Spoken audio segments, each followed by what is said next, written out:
First of all, I'm really happy to be here and especially privileged. Thanks to SIF and all of you for being here today. So thank you very much. There's lots of acknowledgements. I'm not going to read all of them out, but all of these important organisations and people involved in these organisations have been instrumental in the work that we've been doing with the frogs. So very briefly, personally a long time ago in a land far, far away, pretty much at the same time that the Vallee de Mai was being listed as a World Heritage Site, I invented the scientific poster when I was 10 years old. There used to be some frogs that lived down the end of my road, and I went out and caught them, and I was in the newspaper and everything, and it was great. Had this poster, big exhibition at school, and that was my scientific peak. Well, it was my scientific peak. Hopefully you'll agree with that, but yeah, that was my scientific peak. And then it wasn't until 2010 I actually started to do some more meaningful work. Not that the poster wasn't meaningful, but much more meaningful, much more especially scientific, on the frogs here in Seychelles. Coincidentally, first time I ever actually gave a proper scientific talk was on the frogs, and strangely it wasn't too far away. It was in Unisay about 10 years ago, delivering my first ever talk to everyone, and I was slightly more nervous about delivering it than I am today. Brief little potted history about before, during frog work. So a really long time ago in a land far, far away, at least geologically speaking, so 100 or so million years ago, the world looked like this. Lots of dinosaurs knocking around. Everything was nice, but the terrestrial area was in a completely different formation, as you've seen also from some previous talks. One of the really interesting things that was happening, it's already been highlighted, the relationship between Seychelles, India and Madagascar, but the video has stopped here around about 66 million years ago. This is roughly the time that Seychelles as a microcontinent really sort of split away from India and Madagascar. And that's when the ancestor of zooglossid frogs was still there. Another important part of that is that around that time, the Chicxulub asteroid hit the Yucatan Peninsula, so around about there, wiped out 75% of life on Earth. Of the remaining 25% was the ancestors of the zooglossids that were sitting on the Seychelles microcontinent. So they've got a really, really long and important evolutionary history. So a shorter time ago, just over there, what direction is Pralin? I've sort of lost all that way. Okay, that's good because it's pointing at the screen, so excellent. So a shorter time ago, not that far away, just over there, in 2009, Daniel Jesse, who was working for SIF at the time, and I believe the visitor centre was actually being built. He spotted something out of the corner of his eye, got reported in the newspaper as well, and a certain Mr. Lindsay Chong-Seng came over and identified it as a zooglossid frog. To everyone's surprise, how long had these frogs been there? Why were they there? How had they got there? They'd been there a long time. What was going on? So that sort of stimulated some initial research, which resulted in a paper by a colleague, Michelle Taylor, but also including Nancy, Lindsay, and a host of other current collaborators and past collaborators. And they identified the praline frogs as discovered in the Vallee de Mai as an evolutionarily significant lineage of the zooglossids. Specifically Zooglossis seychellensis. And what Michelle and colleagues found were the frogs on praline were a bit smaller, but the sampling of these frogs as part of this work was fairly limited. So it wasn't extensive numbers of individuals that were caught and sampled from, and there was no sort of wider assessment of the population on different islands. So there were some individuals looked at from Mahe, but seychellensis frogs on Silhouette weren't incorporated as part of the study. So that's essentially where where I started to come in. So between 2011 and 2014, I was fortunate enough to be involved in this ongoing work with the frogs as part of what turned into my PhD. So the remit for that was really looking at Zooglossid seychellensis populations, but also the other species found on Mahe and Silhouette, and expanding the sampling to cover all the populations on all the islands, and expand the sampling to look deeper into the molecular data, but also incorporate things like bioacoustics, and as we'll see shortly, ecology as well. So tools of the trade. Gardening fork, really handy, rummaging through. If anyone's come out and done some zooglossid work, really, really handy bit of kit. Helps you rake through the litter to find the frogs. They're very small, very brown, as is the leaf litter, so they're quite difficult to find. So a really important tool to have.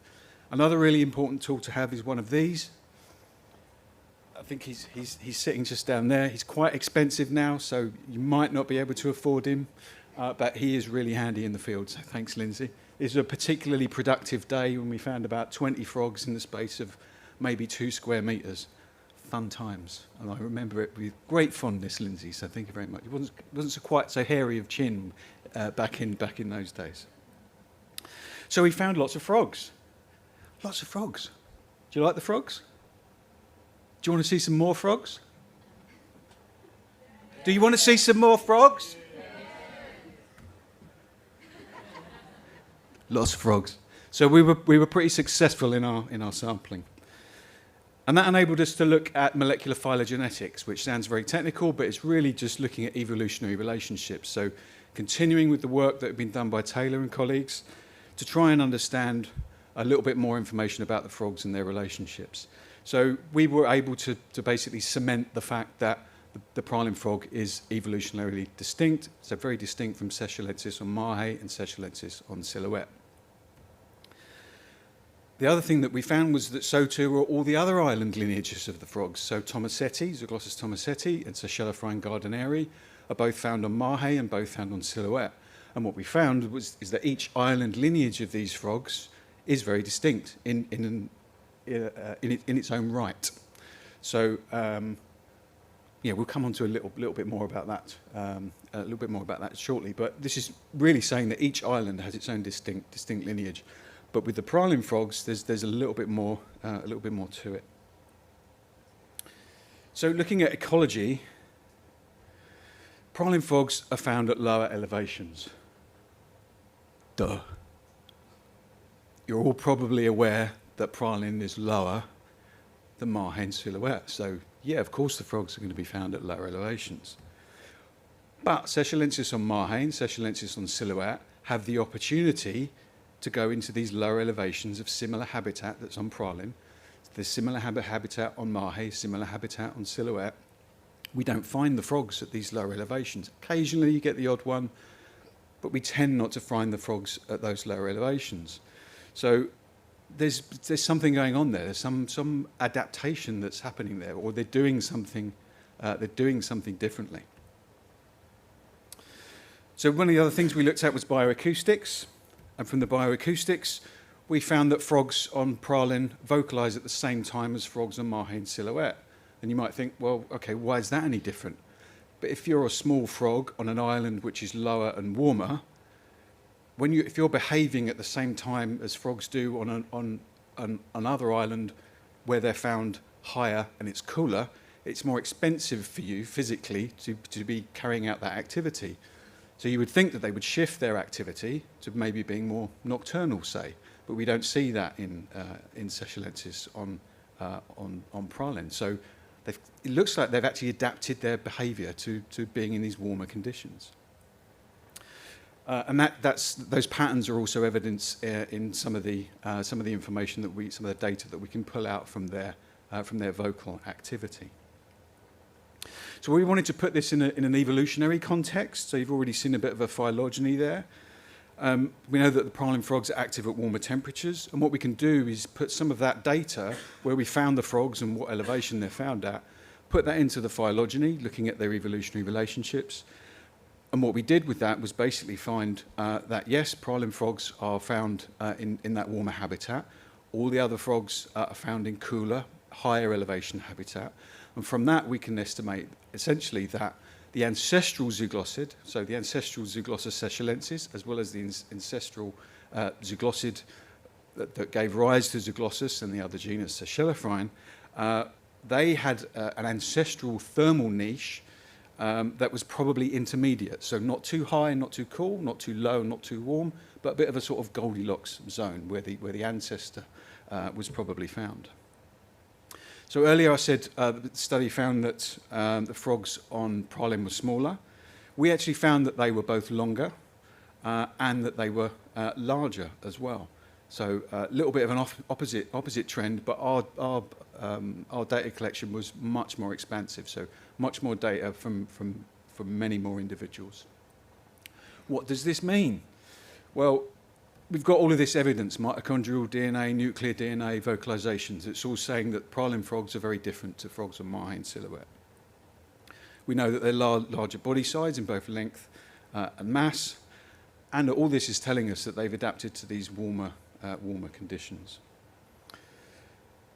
So this paper I've highlighted at the bottom, I think this is the first time ever on the planet that a zooglossid has made a front page of a journal or anything. So front cover, good stuff. Global change biology, yay. We're basically saying, and what we're looking at really is historic adaptation to different climatic conditions. So there's a lot of potential for the frogs to be able to adapt to climate change given certain conditions. And what we've really shown here is that this is a speciation event. So we've been able to pull all of these disparate data sources together and conclude that all these different factors have driven speciation on the praline frog. So we're actually in the process now of formally describing the praline frog as a new species. It hasn't yet been named, but we're in the process of doing that at the moment. So that's work underway. Next steps include looking at a red list assessment for the zooglossids. And this is a call out, actually, if anyone wants to get involved in the IUCN SSC, so Species Survival Commission, Amphibian Specialist Group for Seychelles, please come and talk to me because we really need to get one set up. We've also got a whole load of data that we need to go through, nearly 1.4 terabytes of bioacoustic recordings in Vallee de Mai and in the surrounding national parks. So there's lots more work that can be done there. I'm going to sort of conclude now, but one of the further next steps is looking at further evidence for climatic adaptation in the frogs, and that includes more detailed analysis of some of their morphology using things like X-rays and also CT scans. Some of the initial results are telling us that praline frogs have got longer hind limbs. And again, that's potentially selecting for dispersal, so they're better able to disperse than Seychellensis frogs and Mahi and silhouette. And also using CT scans. And merci beaucoup, everyone that's been involved. Thank you very much.